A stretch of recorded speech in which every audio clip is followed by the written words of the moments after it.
Good morning, Vietnam. The sleeping dragon awakens and begins to breathe once more. One of the most beautiful countries in Southeast Asia waits to be discovered. The North is still ruled by communism, but in the South, the hammer and sickle fades into capitalism that is gradually beginning to dominate all. One country and two lifestyles. Vietnam has opened up its borders. It's a country of beautiful landscapes, amicable people, and a great cultural heritage.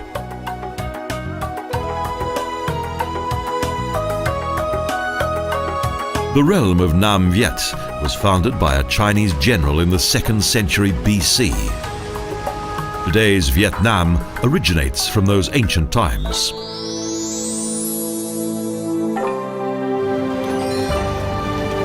Hanoi, North Vietnam's lively capital city, located in the north of the country and set amid the delta plains of the Red River.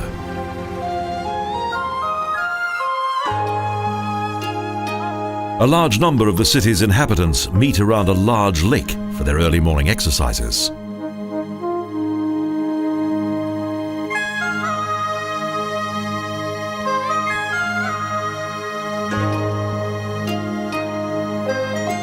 And the gods are also worshipped here.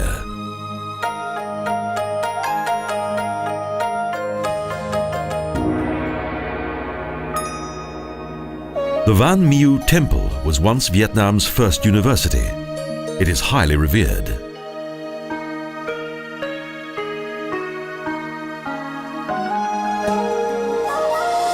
The Ho Chi Minh Museum, a concrete building 3 stories high, was inaugurated in May 1990 to commemorate Ho's 100th birthday. Ho Chi Minh was the leader of a rebellion against the colonial authorities, and on the 2nd of September 1945, he became the first president of the Republic of Vietnam.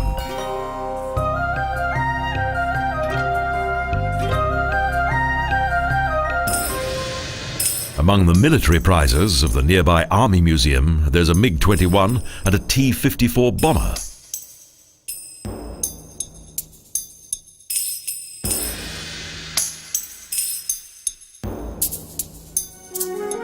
The Chua Mot Cot Pagoda is one of the oldest religious buildings in Hanoi. A temple built upon a single column in the center of a small lake.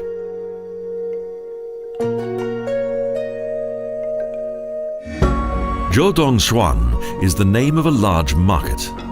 It contains a huge variety of goods, and it's also where the local people do their adventurous shopping.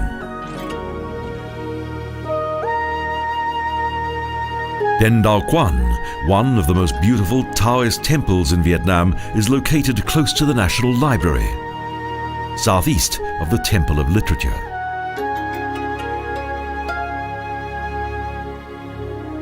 Dua Dran Quoc is probably the city's oldest temple. It was once located on the banks of the Red River, but was relocated to this site in the 17th century.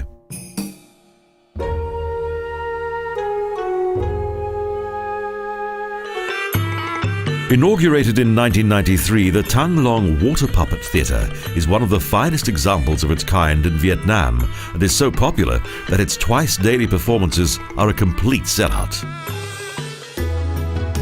Pogo Hanoi, the old district that is also known as the town of 36 crafts, with various rectangular sections separated by walls.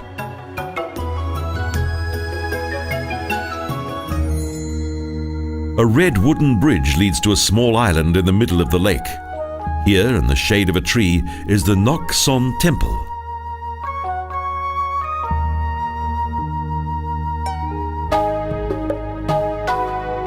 The Long Bien Bridge near the old town spans 1,700 meters across the Red River.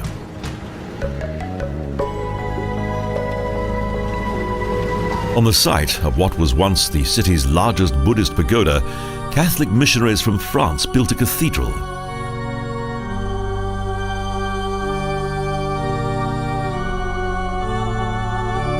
The majestic Hanoi Cathedral looks rather exotic compared to the other buildings. Den Quan Tan, the richly adorned temple of the great god, dates back to the 11th century and is dedicated to the Vietnamese god of war.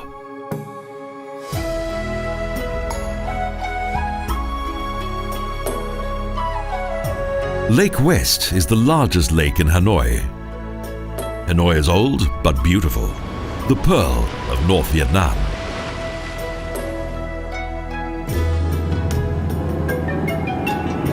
On the journey south, the landscape highlights the fact that agriculture is still the country's most important industry. But the country of the dismounted dragons has become increasingly industrialized. Thus, the country is going through a period of noticeable transformation. Both the traditional and the contemporary live side by side.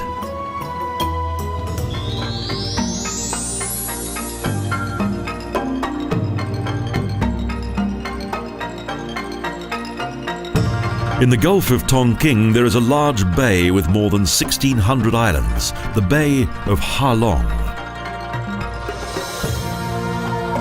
According to a 19th century legend, the origin of this beautiful island dates back to a naval battle between the Viet and a hostile people from the north.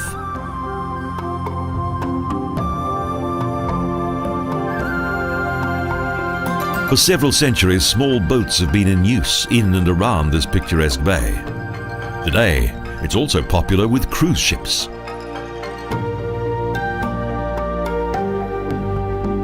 The rich vegetation that covers the rocks acts as both a shelter and home for a huge variety of wildlife, including 40 species of bird and 8 varieties of reptile.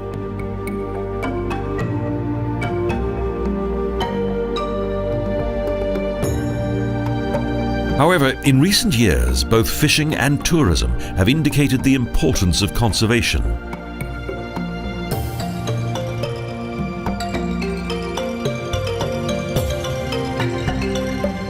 These bizarrely formed rocks fired the imagination of those who lived here in ancient times. Several of the islands have colourful names.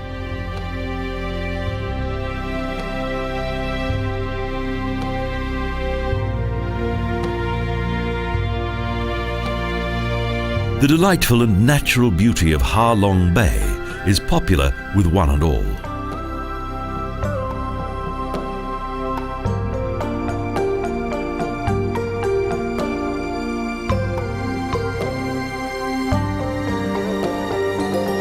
This island's variety of rock formations, pinnacles and towers produces an outstanding and unique setting, particularly during the magical hours of dawn and sunset. Nature's many moods are an intriguing sight.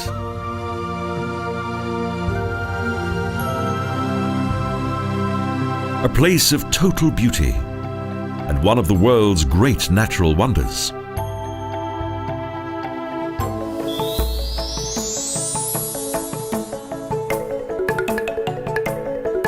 The elevated and fertile Mai Jiao Valley contains green-covered karstic cones that are similar in shape to those of the Chinese Guilin.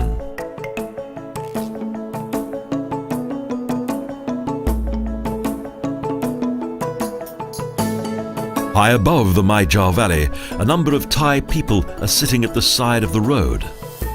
They're cooking a snack, corn on the cob. The narrow road travels higher and higher. It looks as though it's an integral part of the rock wall. It's the only way to reach the remote valley ahead, to another area that is inhabited by another minority group. The village of Ban Lak Thai, a peaceful place set within an elevated and fertile valley that, due to its location, is difficult to get to. The Thais were the original inhabitants of this valley, but several battles and wars forced them into the mountains. Here there are both white and red Thai people. As in Mai Jiao Valley, here the people live in simple wooden dwellings supported by wooden posts, with roofs made of dried reed.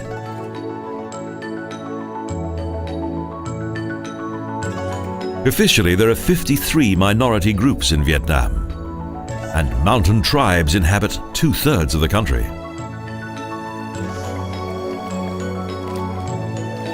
On the arduous journey to the next village, we meet a group of people that are fishing with large nets.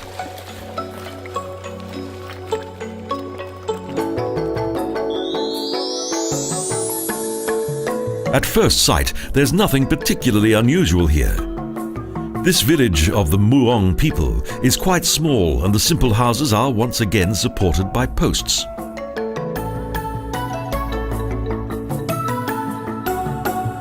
In these parts, village life is very much alive and well. Everyone helps his neighbor. In this way, these village tribes survive and retain their individual identity. On the shores of the Perfume River, the Song Huong in the heart of Vietnam, is a former royal city and today's provincial capital of Hue. 9 mighty cannon are the symbolic guards of this historic citadel.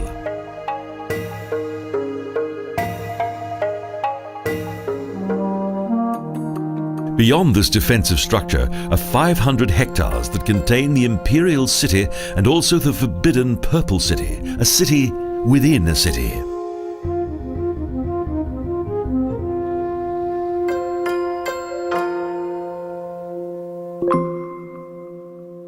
The rise of Hue into a magnificent residence is closely associated with the Nguyen royal family, who influenced the city for many centuries.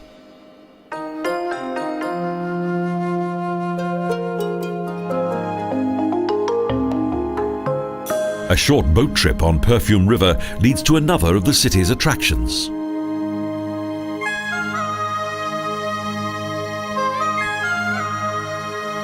Located on a hill, legend has it that the Cham Pagoda, built in 1601, owes its existence to the appearance of a god disguised as an old woman. The story goes that the woman made a prophecy that a new king would come and build an important pagoda for the gods.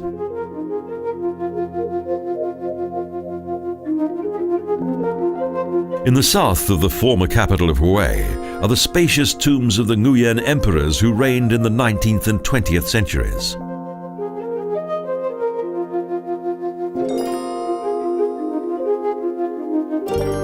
Three years in construction, the tomb of Tu Tak was completed during the lifetime of the emperor in 1867.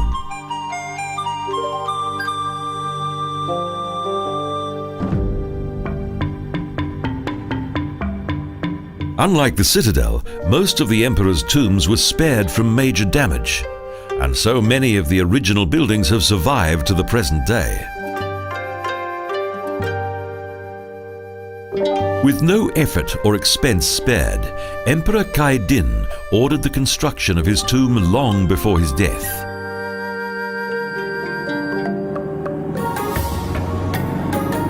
We travel further south. The road without joy was what the Americans called this 100-kilometer road between Hue and Da Nang.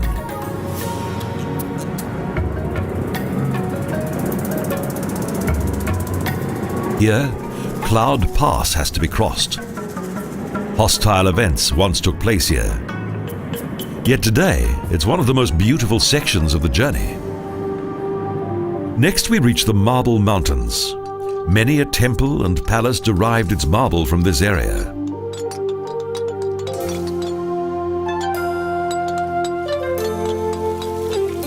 Animals, tiny fountains and images of gods are also created from this beautiful stone. Here on overgrown rocks, the precious marble is used as a building material, such as for the pagodas that are located on the hills beyond the village of Quang Nam.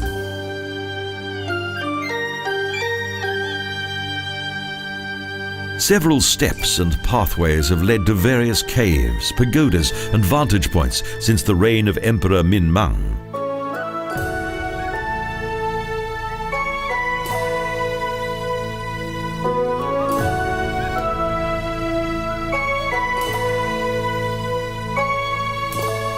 Since that time, this complex has been a popular attraction. It was originally an island surrounded by the sea.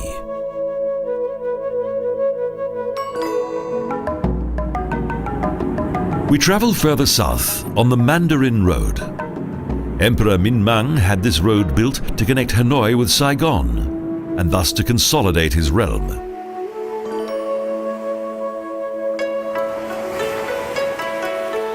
We pass China Beach, a long sandy beach once used by the US military to recuperate after battle.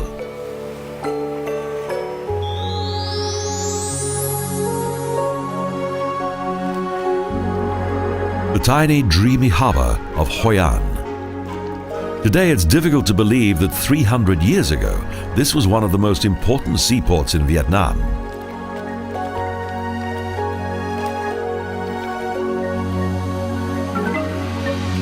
Life continued here as normal until in the early 1990s the tourist industry began to develop in Vietnam.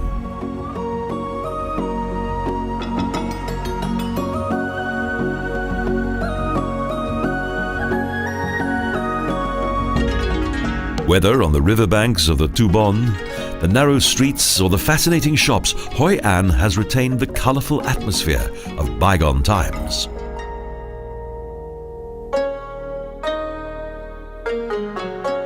Many of the city's meeting halls, temples and homes are of typical Chinese design.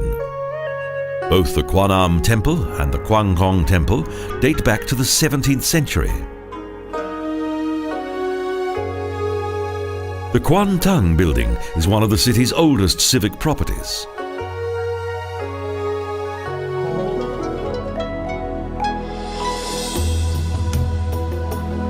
Both architecturally and culturally, Hoi An has been influenced by two nations, Japan and China. And even today, Chinese influence is omnipresent.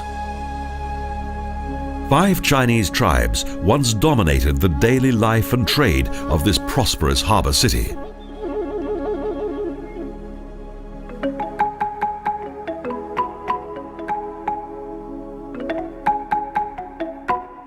Hung Hung House unites various Asian architectural styles, an impressive mixture of Chinese, Vietnamese and Japanese elements.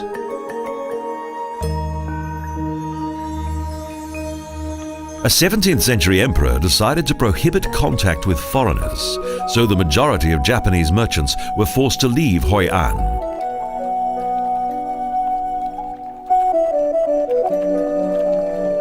But once again, it is beginning to prosper. And the historic ambience of this intriguing city may well mark a new beginning for the inhabitants of Hoi An.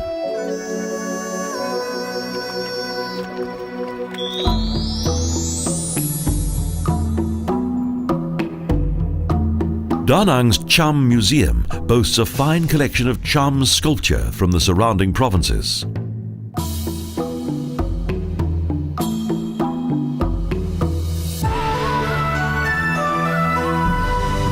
It contains more than 300 exhibits divided into 10 rooms, with sandstone deities, monsters and heavenly dances.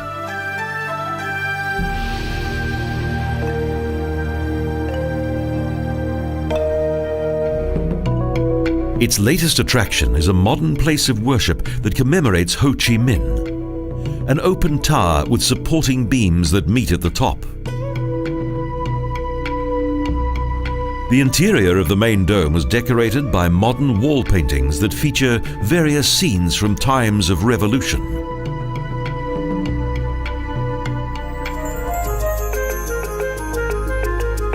As the city is situated on the River Han, both fishing and the city's fish market are extremely important.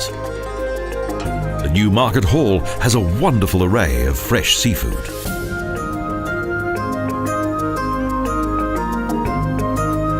This crowded though colourful market has the finest selection of goods in the city, and it's well worth a visit. It's also a good place to take a photo.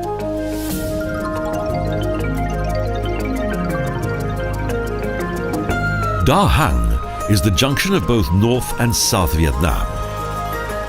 In the 19th century, the city developed into an important harbour, and in 1965, American troops landed here. the rocket city was later totally destroyed.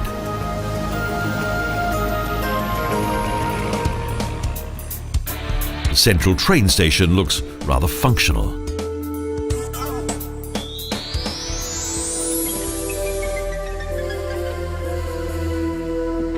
But from here we begin a unique adventure, a train journey to Nha Trang.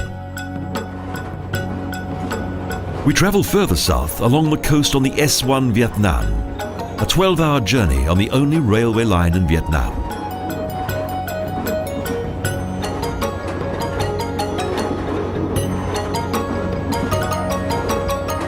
We pass the endless paddy fields that cover the land between the coast and the railroad. As in times of old, the paddy fields are still ploughed by water buffalo.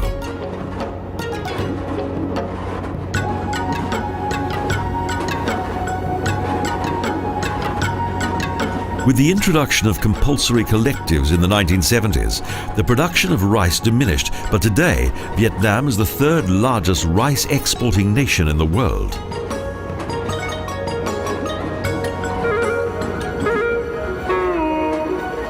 Vietnam's rice consumption is around 170 kilos per person per year.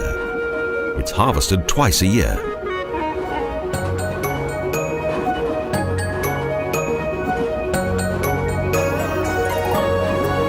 The train stops frequently at numerous small stations. Apart from buses and a few private cars, the train is the only means of transport for most people.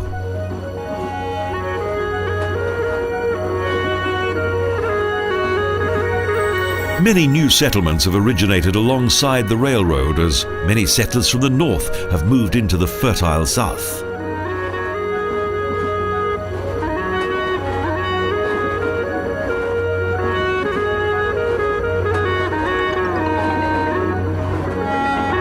Agriculture is still Vietnam's most important source of income. The fields are often small, but they cover a total of 20% of the country's land surface.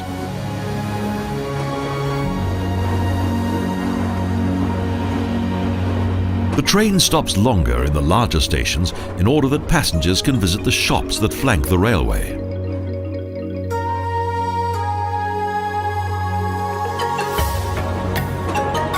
We're almost at the end of the line.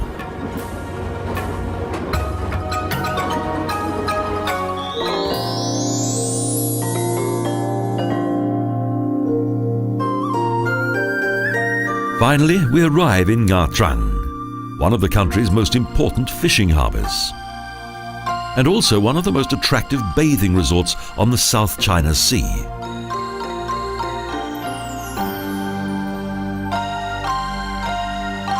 The view of a large bridge at the mouth of the river leads up to a flat hilltop that is crowned by two Cham towers that date back to the 12th century.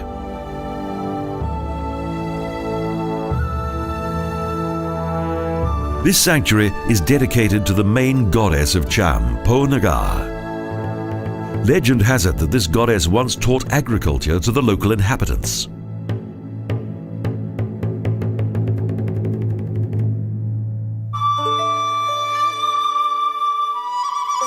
Above the entrances of both towers are stone images of Apsaras dancers, Shiva and Nataraja.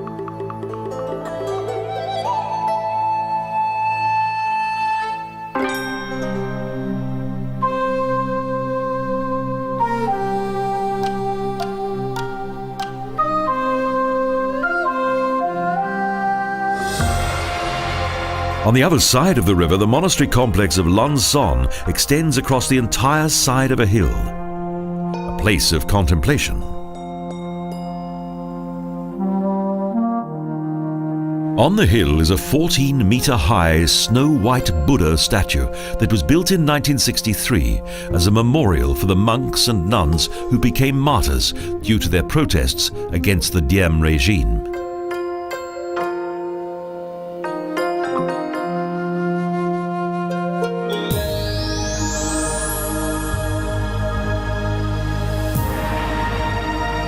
Po Klong Garai is an important Cham sanctuary that dates back to the 13th century. It was built during the reign of King Sima Vaman, when Cham culture was at its zenith.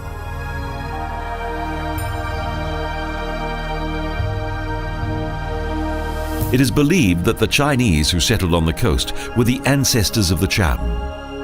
They had previously emigrated to China from Siberia.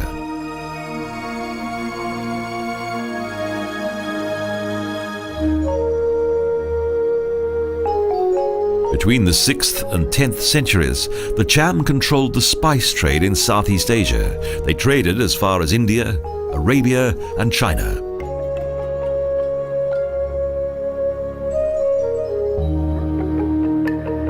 They lived according to Hindu philosophy. Their head of state was a monarch who was worshipped as an incarnation of the god Shiva.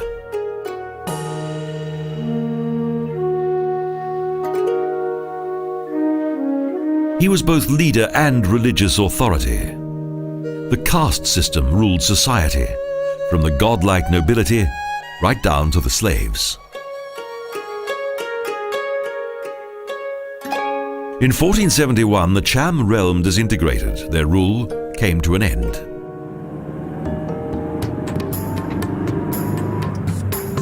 The journey to the inland covers more than 100 kilometers of narrow, winding roads up to a mountain region covered with tropical vegetation, to the city of eternal spring, a place to relax in the hot summer months.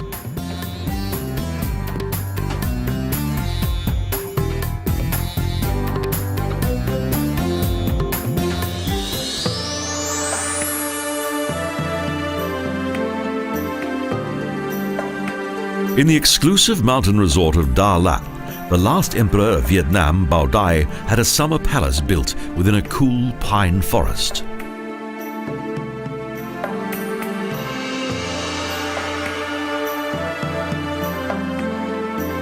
Surrounded by a splendid park, the palace is more like a gigantic European villa of the 1930s than a palace.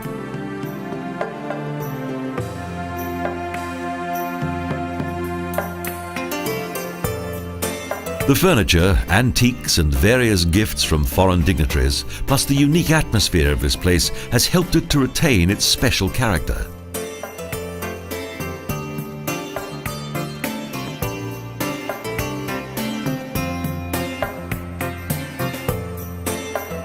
In August 1945, Emperor Bao Dai abdicated and went into exile in France.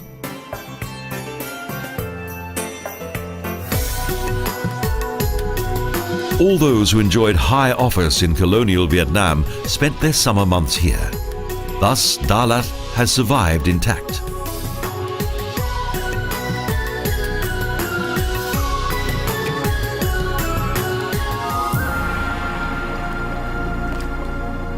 Following independence, tourism boomed, and the city, along with its lake and charming surroundings, became a paradise for the newly united people of Vietnam.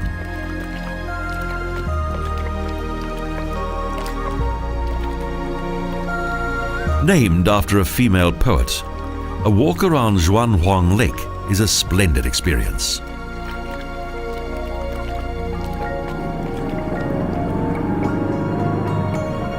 Now begins the final leg of our journey south, from the highlands down to the Mekong Delta. A journey through a totally natural landscape, with endless tea and coffee plantations, waterfalls and hidden temple complexes.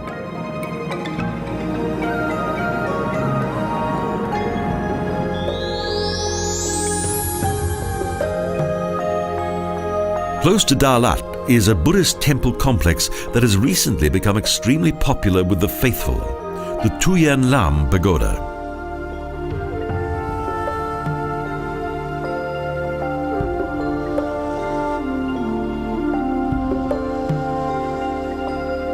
Buddhism has its roots in Siddhartha Gautama, the son of a North Indian prince who sought total understanding and eventually found his enlightenment in Buddha.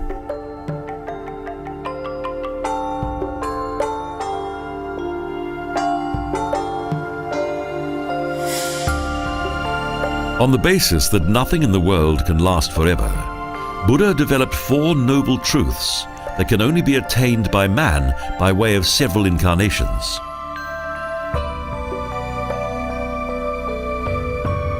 Buddhism came to Vietnam in the early centuries of Christianity.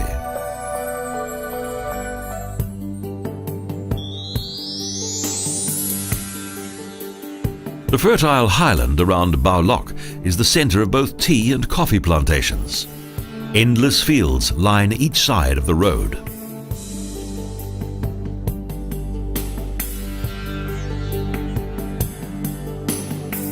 The local mountain tribes work in these huge and profitable plantations that today are mainly in private ownership.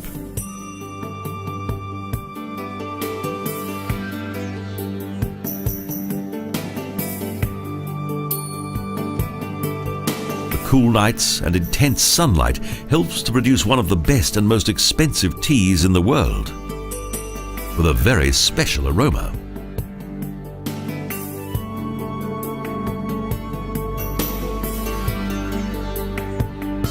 The women of the Ma minority tribe pick tea leaves and collect them in large baskets that are secured by a headband.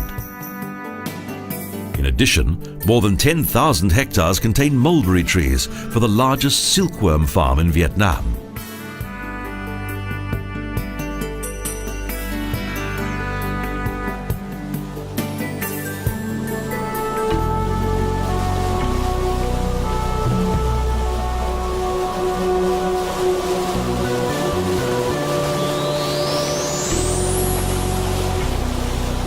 But this region is also known for its impressive waterfalls that are at their most spectacular following the monsoons.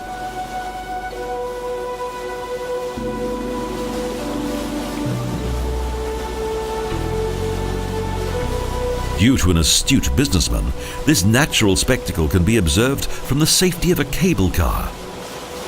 A fascinating sight.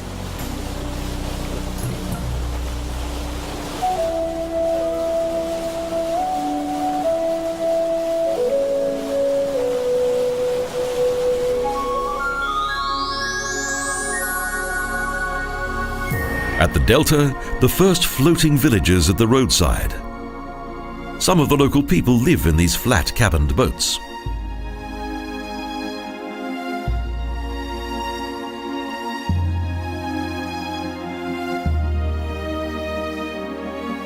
Several boats make up a small community to satisfy man's need to feel safe and secure. Small boats are powered by the legs.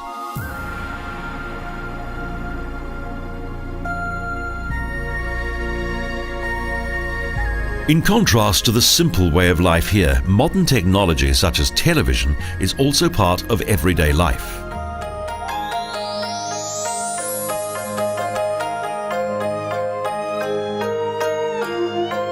A short journey towards the Cambodian border leads us to a temple of the Cao Dai sect in Tay Ninh, a confusing combination of Eastern and Western design. The omniscient eye that is worshipped as the most revered being decorates the large portal of the long main temple that is located in the center of the complex.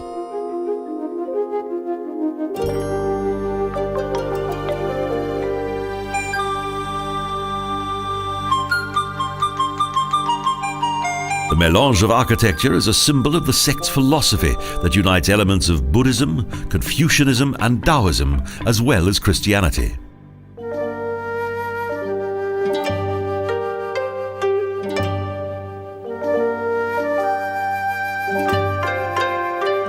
A colourful mixture of painted images range from Buddha to Jesus, and snakes and dragons decorate the temple's spacious interior. At the end of the hall, the high priest's altar is overshadowed by a gigantic ball.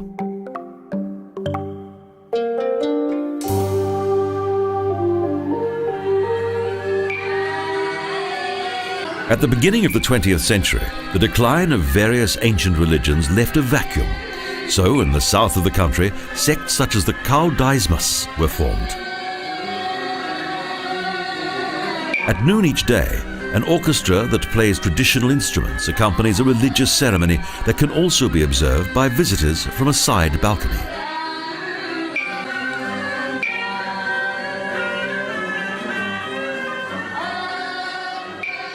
Here in the Mekong Delta live many followers of this religion that is unique in the world.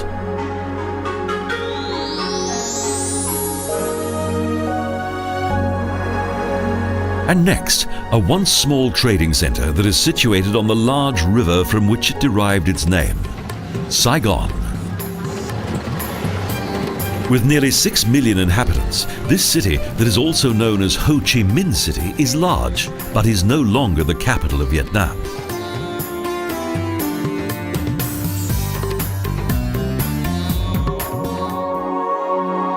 The Ho Chi Minh Museum commemorates the country's great leader as the national hero who gradually steered his country to independence.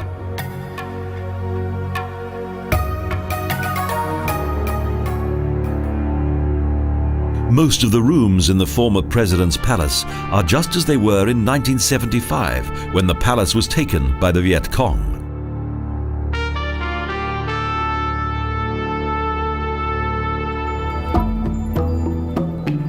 The History Museum was built in 1929 according to Neo-Vietnamese design and features a large range of fascinating exhibits from each epoch of the country's history. The former National Museum is now of international status. The Botanical Garden was created in 1864 during French colonial times.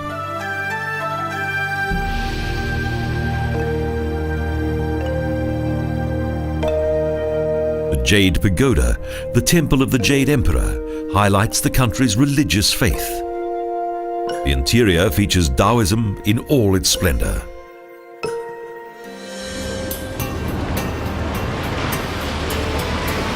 It was here that it all began, at the junction of the Ben Nghe Canal on the slowly flowing Saigon River.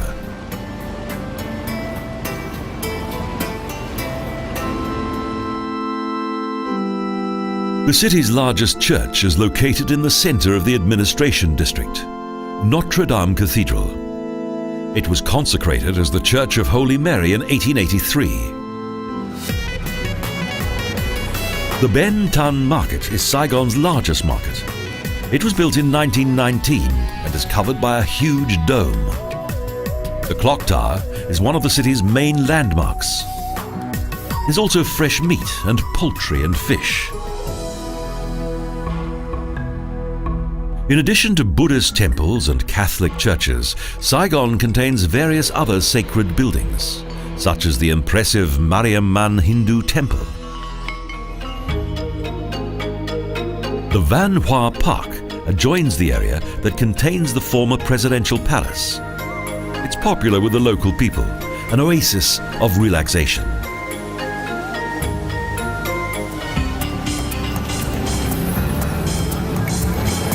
The name Jolon means big market, a lively commercial district with many family businesses conducted in crowded shops and narrow lanes.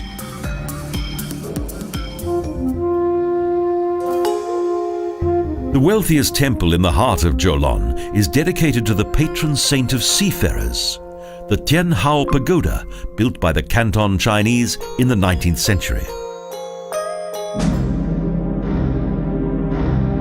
The young visit the War Museum to learn of the country's saddest chapter of recent history, the Vietnam War.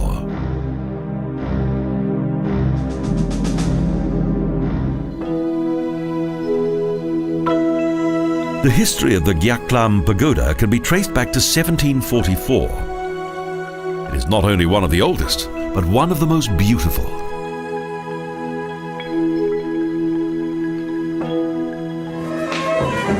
Traditional ceremonies are extremely popular in Vietnam, such as the wedding ceremonies that are alive with both music and dance.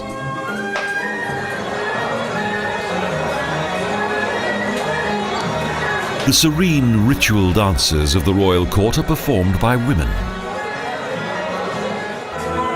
It is said that music and dance reflect the character of the population. Thus, the Vietnamese are a very charming and fascinating people. We leave Saigon, the easygoing Paris of the East, and travel further into the Mekong Delta.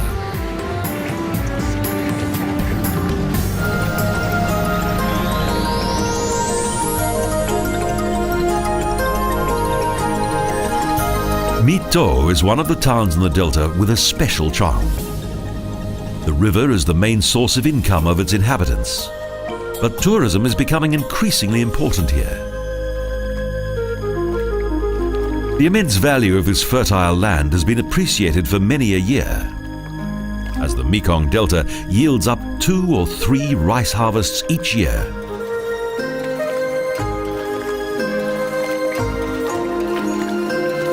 An almost timeless feeling of disorientation sets in within the numerous waterways and tributaries of the Cuu Long, as the Mekong is referred to by the Vietnamese.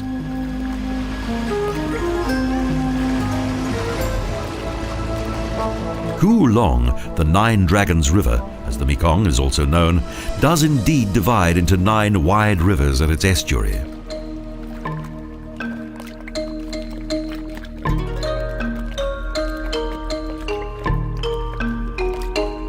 The country's increasing industrialization also began to transform and endanger the environment, as man penetrated deeper and deeper into the wilderness.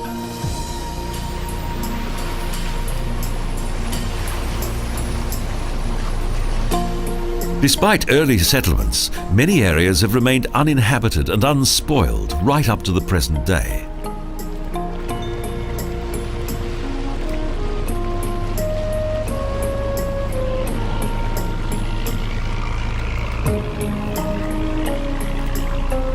The delta has a very rural appearance due to its well-tended fruit trees and paddy fields that are cultivated by various farm villages.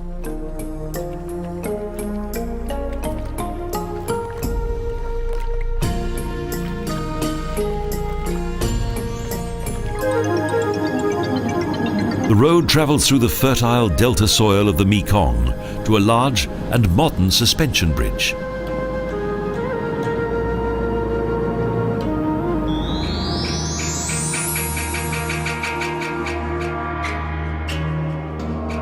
Suddenly, Vinh Long appears, the province's main town of the same name. It's a good place to take a short break while journeying to Can Tho.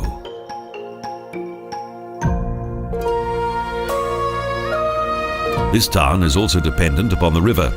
Many of the houses are situated on the river bank, and boat is the fastest and most comfortable means of transport.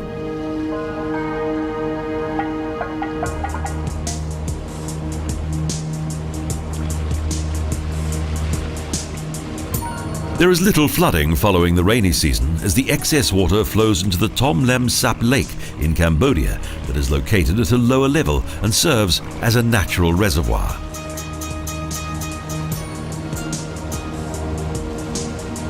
After agriculture, fishing is the second most important industry in this region, and traditional fishing boats are a frequent sight.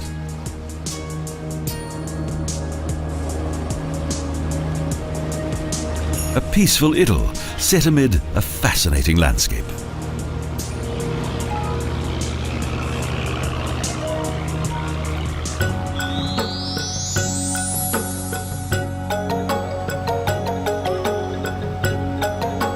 The extensive delta of the Great Mekong River of South Vietnam is undoubtedly one of the most remarkable natural habitats in the whole of Southeast Asia.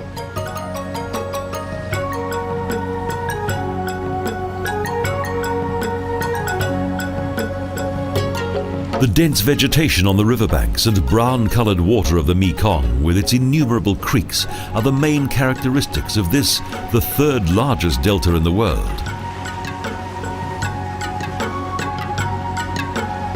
The estuary covers a total area of around 39,000 square kilometres.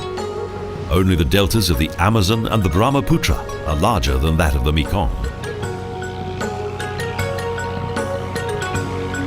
Since time immemorial, this richly fertile land has attracted settlers. Between the 1st and 6th century AD, this region was ruled by the Funan Kingdom. There is much interest in the early history of Vietnam. In the 20th century, the Vietnam War raged in the Mekong Delta.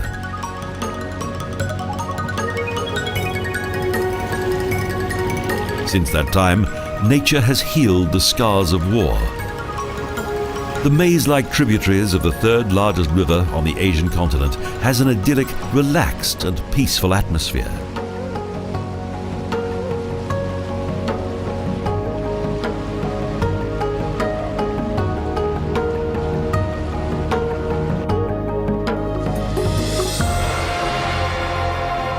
Large church buildings suddenly appear from within the jungle. Catholic monks had them built.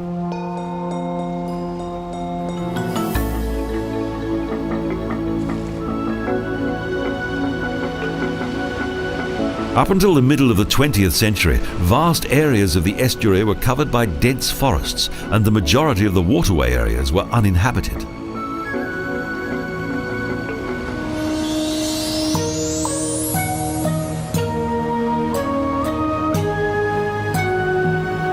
A journey downriver leads us to a special attraction, the small town of Phung Hiap, where hundreds of boats gather each day.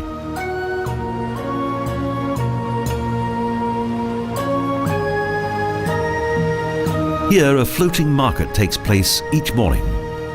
At the junction of 7 waterways, farmers, tradesmen and their customers rendezvous on the water.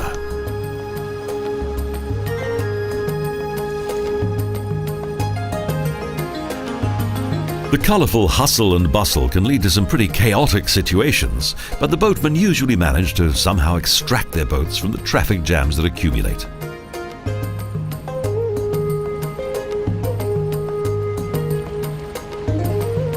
In addition to farm products and general goods, there are also floating restaurants that provide an extensive range of fresh and tasty food. Shopping creates a healthy appetite. For visitors, it's a rather exotic spectacle, but it's always been an integral part of life in Phung Hiap.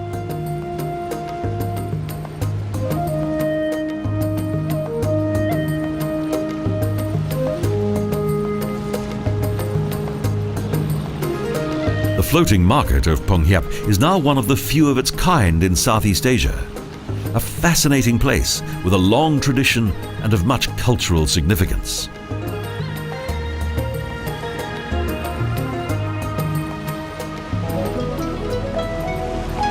More than 4,000 kilometers lie between the source of the Mekong within the sparse highlands of Tibet to its extensive fertile delta in South Vietnam.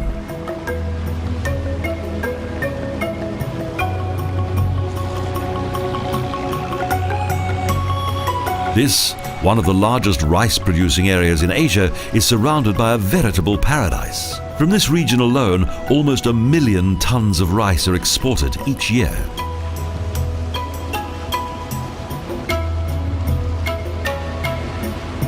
The dense and beautiful tropical vegetation manifests itself in many fascinating shapes and sizes.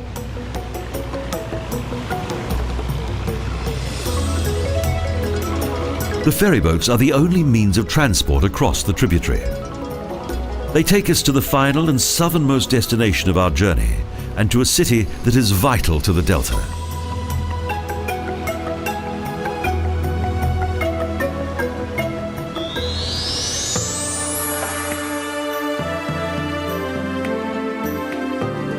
Can Tho is the 4th largest city in South Vietnam. It's situated on the right-hand side of the river Bassac, that is almost 2 kilometers wide at this point.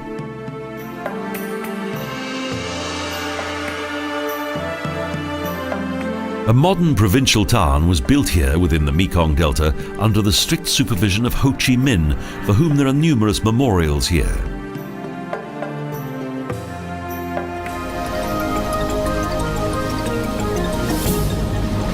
Life here is determined by the river.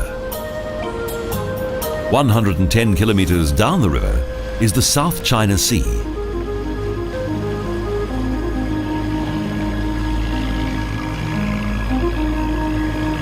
Funan was the first cultural realm of the peninsula, but little remains of its settlements, towns, culture, and works of art.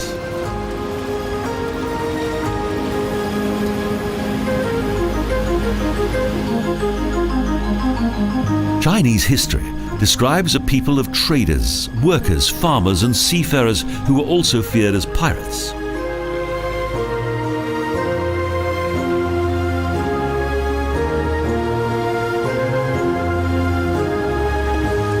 These people eventually moved to Cambodia.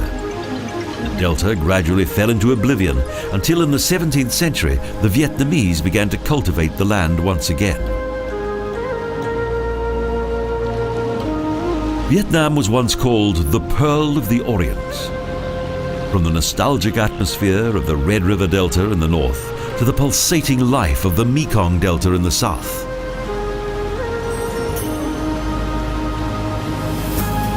And lying between these, an unexplored land with colourfully clothed mountain tribes and fascinating landscapes. Vietnam, a paradise located on the exotic edge of Southeast Asia.